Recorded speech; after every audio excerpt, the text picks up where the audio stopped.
Welcome to the Dental Team Podcast. I'm your host, Kiera Dent, and I have this crazy idea that maybe I could combine a doctor and a team member's perspective because let's face it, dentistry can be a challenging profession with those two perspectives.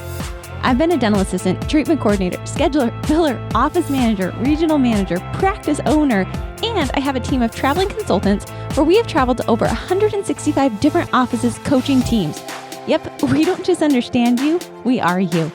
Our mission is to positively impact the world of dental, and I believe that this podcast is the greatest way I can help elevate teams, grow VIP experiences, reduce stress, and create A-teams. Welcome to the Dental Team Podcast.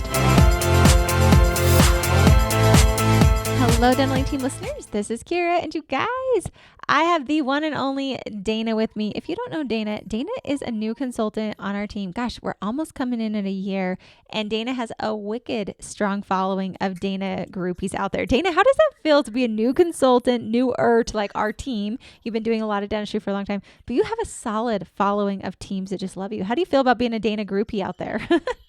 Honestly, I just feel truly blessed, right? To come into something that is new for me and to really make connections with offices has just really blessed my life immensely. It's been fun. And Dana, we were talking yesterday and I feel like you're in your rhythm. Like you've got a jam, you've got it going on, your offices love you. It's been fun to watch you blossom as a consultant. So I've loved watching you. Oh, thanks so much. It's been a really fun time for me too. So if you guys are a Dana fan, you better email in hello@thedentalteam.com and give Dana massive kudos. Because honestly, I know there's listeners that are like, Dana's my consultant and we love her so much. And if you're not a Dana fan and you haven't met her yet, you probably should, because Dana is one of our best virtual consultants. You travel to, I think, one office, but you are more our virtual consultant online. So hang out with Dana. You guys can see her every Friday, Donuts with Dana. It's tons of fun. But Dana, I wanted to kind of dive into something, and I think it ties into like a new employee in the company.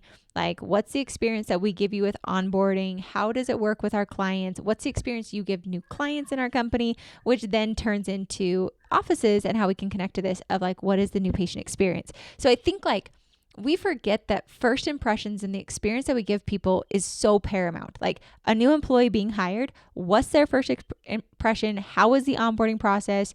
What about a new patient that's coming to your practice? What about going to a new restaurant? Like all these things, we are impressionable people, and it's so quickly, like within the first, I think it's like less than like 1 second, you're making judgments about people. Are they a friend, a foe, or a potential mate? And so we're just constantly making all these judgments all day long. That's how our mind sifts through and processes it. But I really think about like having new employees. What's your first impression? How is the company? That's going to give them a massive filter for how they experience it. You can then tie it back into patient experience. And what is that filter that they see? How are they really perceiving your practice? I just think there's so many pieces that we don't realize that are easy to do in a practice, but just because they're easy doesn't mean offices do it. Dana, thoughts on the new patient experience and how it's easy, but not always done, that really make or break that new patient experience for practices? Yeah, for sure. I think the number one thing to remember that oftentimes we forget is that patients are choosing to come to us. They have a choice. They can go to any other dental office in your town, and they've chosen to come to you. So creating that patient experience to really thank them for making that choice, I think is paramount. So obviously, first impression is the new patient phone call. And I really want people to take the time to welcome them to your practice. Ask their name, use it throughout the call, tell them why they're going to love being there. And at the end of the call, thank them and let them know that you can't wait to meet them when they come. I agree. And I think you just brought up a good point that I haven't thought of in a while of these patients really are choosing to come to us. Yes, we might accept their insurance. Yes, we might be fee for service. Yes, we might be a Medicaid practice. But at the end of the day, those people still have a choice. They still have a choice to come to you, to trust you, to like you. And we're competing for patients that want to come to us that we like. And I love that you said like thanking them, telling them you're excited to meet them. Like those small little things, especially in a world where I feel like customer service has kind of lacked. I was actually just at a conference and they said we actually are in one of the greatest opportunities right now as businesses because customer service is at such a tanking level right now. I mean, you go to places, I'm reading forums, you go to restaurants and it's like, they don't come and fill your water. You're not getting the guacamole with your chips. You're not getting like preferred seating. You're not having people even say hello to you. You're not having people answer phones. Like literally customer service has tanked, and customer service is what has always been the thing that really levels practices to the next level, or businesses to the next level, that I think it's actually really awesome that if you even give 2 cents of customer service and give a different experience, that's going to stand out so much more. So I think we are actually in a really awesome time in society, in a business's lifespan, to, as the pack of offices and the general vibe across the nation of having poor customer service, long wait times, that you could do very minimal things and stand out in a crowd. I don't know what your thoughts are, Dana, but those are kind of some of my thoughts. And when I heard that in this last weekend, I thought, holy cow, people really do need to think about this. This is your way to win and come even better throughout the next couple of years that we're going through. Yeah, I agree. And I think it just sets the tone for the experience that they're going to have in your office when we can do that on the phone as well. And then I would say my next tip is when we have them on the phone, and a lot of times it's gathering a lot of information, really just making sure that we're prepared. Let them know what to expect, how long they're going to be there. Oftentimes new patient appointments are longer, so making them aware of that so that when they're in the chair, it's not, oh, well, I thought this was going to be a short appointment.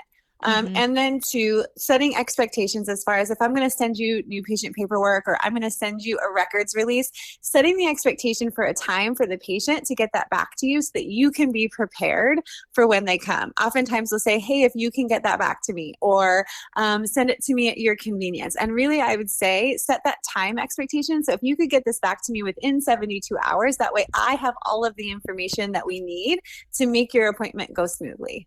Yeah, I love that tip. And I think you can also like add to that, and them sending back the paperwork can confirm that appointment. So you're even doubly prepared for them to come in. It's going to prevent those new patient cancellations. But I love, Dana, what you said at the beginning of the way you set the tone on that phone call is how you're going to have those patients present. I know I really don't like snooty patients. They're not my favorite. We all have them. But I think the way you treat people on the phone is how they're going to treat you. The way you have those first impressions is you're setting the tone of what are the rules of the game in our practice. How do we have people treat us? If we're saying, hey, we get your paperwork back within 48 hours, that's going to confirm your appointment for you. They now know that they've got to do these things, and it's a brand new relationship that you're really able to set the tone and the flavor for moving forward long term. I don't think people realize the impact of these first impressions that answering the phone really does make. I know when I was a scheduler, I didn't realize me answering the phone and being nice or setting boundaries or just the experience I gave the patient was the first impression of the practice that I think so many people don't realize, nor do they really practice that new patient call or that first phone call, how we say it, the way we do it, and the experience we actually ultimately want that patient to have. Yeah, I couldn't agree with you more. So Dana, okay, we've got the phone call. What other tips do you have to make a new patient experience amazing? That doesn't, I mean, like you just said, we set some boundaries, we welcome them, we thank them for coming to the practice, like small little things, setting the stage. Any other tips you have that you've seen in your offices you've consulted, or just in general when you're in a practice, that really sets practices apart from your angle? Yeah, absolutely. And I really do think that it is small things like that that build up on each other that create this whole complete experience for the patient. So I really think it's important when the patient walks in, stand up, greet them, use their name, let them know, oh my gosh, hi, I'm Dana. We spoke. I'm so excited to meet you. Showing them where they can find refreshments or the bathroom, offering them an office tour, creating this whole true experience for them is what's going to set you apart. And just remember, right, as the patient that, or as the person that greets them when they come in, like you're the initial face of the practice. Yes, they still have to meet the doctor. Yes, but if we can set that tone, right, then the meeting of the doctor and all of that can go more smoothly because they're already feeling welcome, less anxious, less stressed about something for that a lot of patients brings some anxiety. Are you guys sick of trying to figure it out on your own? I know I am. When I'm trying to run a business, sometimes I just think there's got to be a better way to do this. And so for me, my answer has been to find someone who's done it and does it really, really, really well. I'm talking the best of the best of the best. I want someone who's been in my shoes, somebody who understands what I'm going through. When I was looking for the consulting business, I found a coach who literally has run a consulting business. Well, that seems like the perfect fit. So you guys, right now we have a few spaces open in our Platinum Consulting. That is in the consulting where we actually come to your practice. We help you get systems implemented. We don't just tell you what systems to implement. We actually implement them with you and for you. You guys, it is one of the best investments I've ever made is to hire a coach who understands the business I'm in, who's lived it, who's done it. And that's what we in the Dental team do. We literally physically fly to you. So if you're sick of trying to figure it out on your own, if you just want somebody who understands you, join our Platinum. I'd love to have you. I'd love to have our consulting team come out and see you, be in your office, be with your team, and truly help you get onto the easy path of dentistry. It doesn't have to be hard. So join us in the Platinum. We'd love to have you. Yeah. And I think to that point, we say new patient experience like it's like peanut butter jelly, right? We just toss it out there like everybody should know it. But when you really think about an experience and what you want these people to experience, I feel like it gives you a much different tone than if you just think of like new patient experience, like a very rogue thing. So I'm excited, Dana. I hope you're excited. We are headed to Disneyland as an office next week, and I cannot wait. I know, me too. So we're actually doing our company retreat at Disneyland this year. So yes, if you want to work for the Dental team, we are accepting new consultants. So email us hello@thedental.team.com. Don't worry, we don't poach from offices. So if we work with you, sorry, Charlie, no luck. Doctors, don't worry, we're not poaching. It's just people who would transition anyway. If you know someone or know someone who'd be great that would love to go to Disneyland for team retreats and are a ton of fun, send them our way. hello@thedental.team.com. But the reason that we're doing it is because I believe that Disneyland, politics aside, whatever you choose to believe, I think Disneyland actually offers one of the most incredible experiences that people can have. And when you go there, Disneyland, like there are books on this, like Be Our Guest, all about customer service. There's Disneyland, like Creating Magic. They have written books and they have trainings and you can go to it. And I'm so sad they're not doing tours because that was the original idea, is have our whole team go through a Disneyland tour experience. But we figured, well, we'll just go there because they're not doing live tours right now. But my whole reason as a business owner to take our team there is, one, it's a ton of fun. And that's our number one core value. But number two is Disneyland is actually a company our company models after, because I believe as a business owner that their experience is top notch. You get there, they've got music playing, the streets are immaculate. Like they have thousands of people walking through and there is not trash anywhere. The people are always smiling. No one's having a bad day. You could never tell if someone had family drama or something before they got to work. Everything has small little details. They are so on brand. They are so dedicated to the experience. It is magical. And people from all ages, from little kids all the way up to grandparents and elderly and seasoned, we'll call them, people come for the experience that they feel, for the magic that they feel, for the experience of the small little details, the macaroons that are Mickey shaped, the churros that smell amazing through the park, the fact that the park smells awesome. When it's Christmas time, they have all their rides that have scents that go through, and it's constantly an experience that they're providing. And I think about that detail. So the reason we're taking our team to Disneyland and we're going to have a recap the day after Disney. We're going to go have fun. But literally our team is looking for what are the experiences Disneyland has that we could then bring to Dental A-Team and make our Dental A-Team experience even better. And I feel like so many dental practices don't even think about these small little touches, the small little details of like no trash on the streets. And for a patient, like let's tie this into a dental office, it's standing up and greeting them and calling them by name. Like that sounds crazy, but they say the sweetest word in the entire world is that of your name. People love their names being said, regardless if they think they do or don't. But I can't tell you, Dana, how many times I've walked into an office and the person is on the phone, they're looking at their computer, hey, sign in on the clipboard or tell me your name. Like it's so impersonable that I think just that small one step is going to set you apart from someone else. Showing them the refreshment bar, making sure that your handoffs are perfect from front to back, having people call them by name, having the appointment checked out appropriately, having your fees in, so having great clean insurance verification. Like that is not accidental, it is intentional. And I feel like if offices could just be intentional in one or two of these areas, again, guys, there is an opportunity where you can rise above every other practice and every other competition out there by going above and beyond and truly giving an experience with small little things for customer service that other people are nixing on, they're eliminating, they're cutting costs, and they're choosing to give that up. And that literally costs you nothing other than role playing with your team and practicing. So Dana, how do you say, like, I don't know if you've got any thoughts about that whole thing before I move on to the next. Like, any thoughts on the experience, on the little small details that offices could do? Yeah, I love that you point out right when you walk into somewhere and they're on the phone. And it's okay. Oftentimes in dental practices, we're on the phone too, but it's that smile, that greeting of acknowledgement. And then as soon as we get off the phone, we hop up and we greet them. Oh, I absolutely loathe going into an office and I stand there and they don't say anything. And it's like, do I sign in? Do I sit? It's very awkward to be the patient. And so I think when we can ingratiate ourselves to them, it just, again, boost that level of experience for the patient.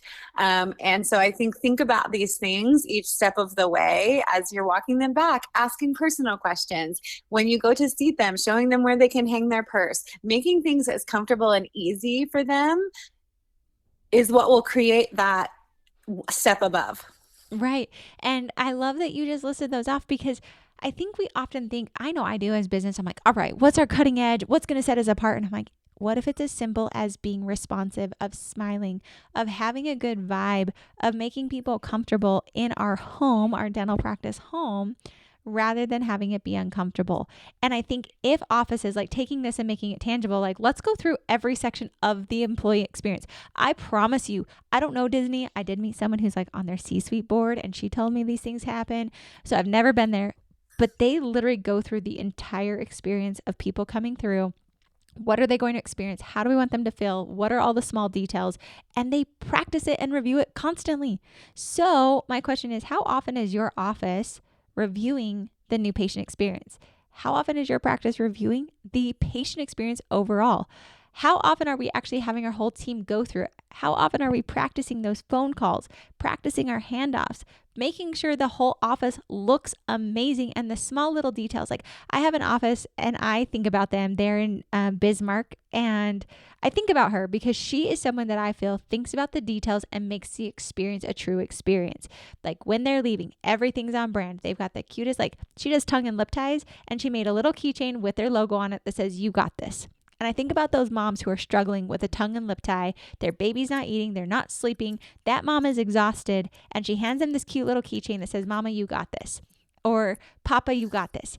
And just thinking about that small little detail that probably cost her, honest to goodness, maybe $20 to get about 1,000 keychains. Like there were so many, but the small little detail that way. They're having fun with their patients. They do little boards and they do confetti with their patients. So when people come in, they feel like it's fun. And her patients are constantly posting of like, "We love going to the dentist. We love going there." But she thinks about the experience. She's made her office a very cozy office. She has her team smiling. There's no clutter. Things are on brand. She's got little things for her patients. They have a flossometer in the practice, like little small things that make that happen. Her experience every time she goes in to see a patient, every single exam, and I've watched her for years, every exam she compliments that patient on something. Like, "Oh my gosh, I'm so proud of you for flossing," or "Hey, your teeth are looking amazing." Every single time she does that. Her team does that. She trains on that. She role plays on that. And those, I think, are the pieces that really today are going to make or break your practice. It's just a matter of, do offices want to invest the time? So Dana, I would ask that question. You coach a lot of offices. If there's a practice that's like, all right, our new patient experience, our customer service is not great, where do we start? Like I heard this podcast, I heard you guys talk about it. I think it's really great. What would you suggest that they do to start?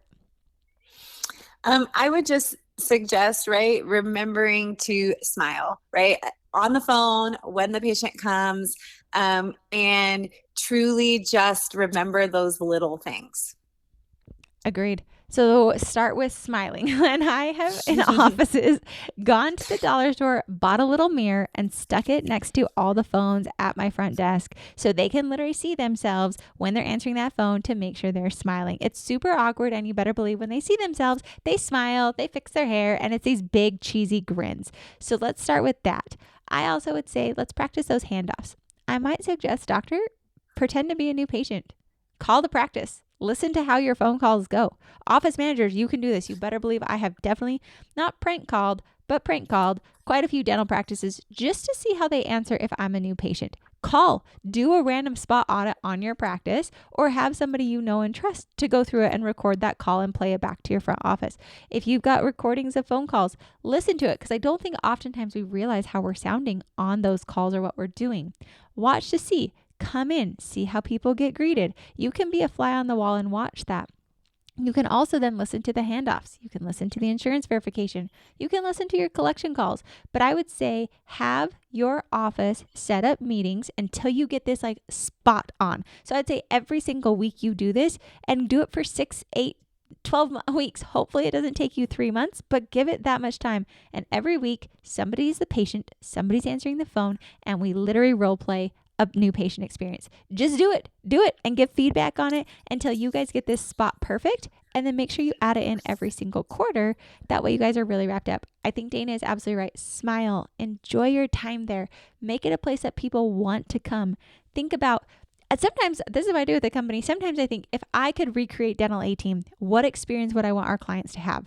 Right now, I want people to have it be fun, no judgment, and that they get amazing results. Like, that is literally what we do. So we don't judge clients. We don't care where you are. We don't care where you've been. We just love you where you are today. And there is zero judgment. I don't care if you don't know what a KPI is. I don't care if you don't do meetings. Like, Dana doesn't care. Tip doesn't care. Britt doesn't care. Amy doesn't care. Shelby, Sissy, like, none of us care where you've been.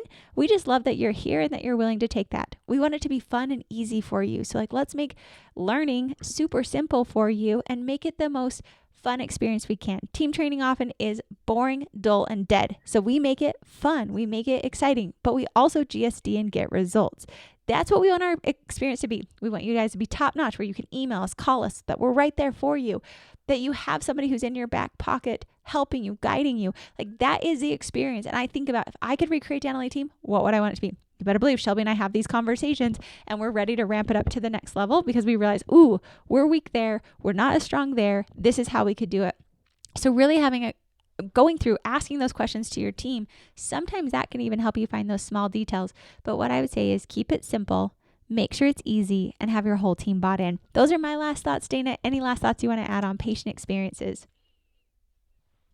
No, I think you hit the nail on the head. And I really, role play would have been the one thing that I suggested, because if we can't do it with each other as team members who work together daily, we won't do it for our patients. Amen. People are always like, no, Kiera, it's different when I'm with patients. And I'm like, no. Practice makes permanent, and practice doesn't make perfect. So whatever you're willing to role play is what you actually are doing with patients. I get that it's weird, but then it becomes familiar. Like, just think back to the first time you had to drive a car. I felt like an idiot. I was like, I don't know how to use a blinker. I don't know how to use a brake. I don't know how to push the gas. I don't know how to stop. Like, it was weird, but you practice it enough to where driving is now second nature. Have it be where your patient experience, the way we answer the phone, the way we hand patients off, is second nature. And I would say this could be one of your best ROIs, because patients talk about experiences. They don't talk about your dentistry. It doesn't matter how beautiful that filling is. They don't talk about the bills. They talk about the experience, and that's what people remember. So check to see what your experience is. Ask what your team wants that experience to be, and then make it happen with role play. Dana, I love doing these podcasts with you. I love you on our team. I love how much our team gets our clients get amazing experiences with you. Thanks for being here today. I loved it.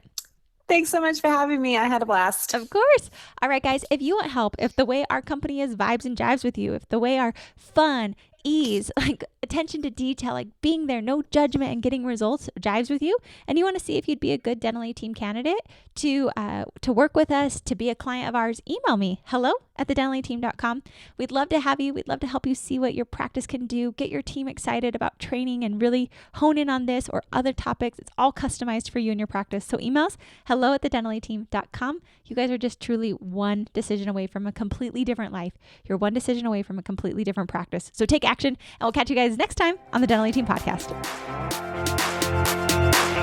And that wraps it up for another episode of the Dental A-Team podcast. Thank you so much for listening, and we'll talk to you next time.